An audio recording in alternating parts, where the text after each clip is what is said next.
Miss world పోటీల ప్రారంభోత్సవానికి సమయం దగ్గర పడింది. ఎల్లుండి అనగా 10/5/2025 సాయంత్రం గచ్చిబౌలి ఇండోర్ స్టేడియంలో మిస్ వరల్డ్ పోటీలు అధికారికంగా మొదలవుతాయి. ఇందుకోసం రాష్ట్ర ప్రభుత్వం విస్తృత స్థాయిలో అన్ని ఏర్పాట్లు చేస్తోంది. ఎయిర్పోర్ట్తో సహా హైదరాబాద్ నగరాన్ని సర్వాంగ సుందరంగా ముస్తాబు చేసేందుకు ప్రభుత్వ యంత్రాంగం కృషి చేస్తోంది. ఈ ఏర్పాట్లన్నీ దాదాపు తుది దశకు చేరుకున్నాయి. ప్రపంచ నలుమూలల నుండి ఇప్పటికే 95 దేశాలకు చెందిన మిస్ వరల్డ్ పోటీదారులు హైదరాబాద్ చేరుకున్నారు. మరికొంతమంది ప్రతినిధులు వివిధ దేశాల నుండి రానున్న 2 రోజుల్లో వస్తారని మిస్ వరల్డ్ నిర్వాహకులు తెలిపారు. వీరికి తోడు 28 మంది మిస్ వరల్డ్ సంస్థ నుండి నిర్వహణ ప్రతినిధులు, 17 మంది సహాయకులు వచ్చారు.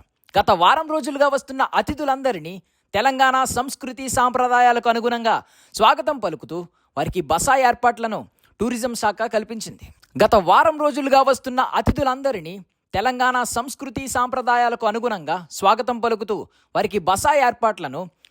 శాఖ కల్పించింది. విదేశీ ప్రతినిధులు బస చేసిన ట్రైడెంట్ హోటల్ దగ్గర పోలీసులు భారీ భద్రత కల్పించారు. ఇవాళ రేపు ఈ కంటెస్టెంట్లు రిహార్సల్స్ కార్యక్రమాల్లో పాల్గొంటారు. పోటీదారులను వివిధ గ్రూపులుగా ఏర్పాటు చేసి వారు పాల్గొనబోయే కార్యక్రమాల బ్రీఫింగ్ నిర్వాహకులు చేస్తున్నారు. వివిధ దేశాలకు చెందిన కంటెస్టెంట్లు విభిన్న కార్యక్రమాలు, తెలంగాణలో ఉన్న చారిత్రక పర్యాటక ప్రదేశాల సందర్శనలో పాల్గొంటారు. అలాగే బ్రెస్ట్ క్యాన్సర్ నివారణ, మహిళలకు అవగాహన కల్పించే కార్యక్రమాలను కూడా మిస్ వరల్డ్ కంటెస్టెంట్లో భాగంగా చేపడుతున్నారు. ఏర్పాట్లపై ఇప్పటికే ముఖ్యమంత్రి రేవంత్ రెడ్డితో సహా టూరిజం శాఖ మంత్రి జూపల్లి కృష్ణారావు, కార్పొరేషన్ చైర్మన్ పటేల్ రమేష్ రెడ్డి ఉన్నతాధికారులతో సమీక్షించారు. అవసరమైన సలహాలు, సూచనలు చేశారు.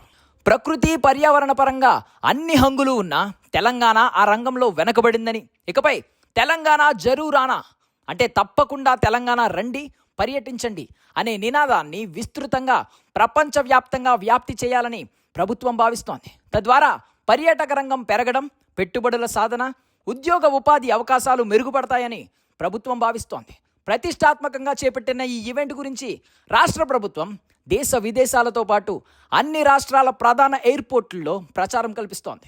ఇక వివిధ ప్రాంతాల్లో ఈ నెలాఖరు వరకు జరిగే కార్యక్రమాల్లో పాల్గొనే అవకాశాన్ని పరిమిత సంఖ్యలో సామాన్యులకు కల్పించేందుకు వీలుగా అధికారులు ఏర్పాట్లు చేస్తున్నారు. టూరిజం వెబ్సైట్లో రిజిస్టర్ చేసుకున్న వారికి 5 కేంద్రాల్లో 1000 మందికి చొప్పున మొత్తం 5000 మందికి మిస్ వరల్డ్ పోటీలను వీక్షించే అవకాశం కల్పించాలని భావిస్తున్నారు.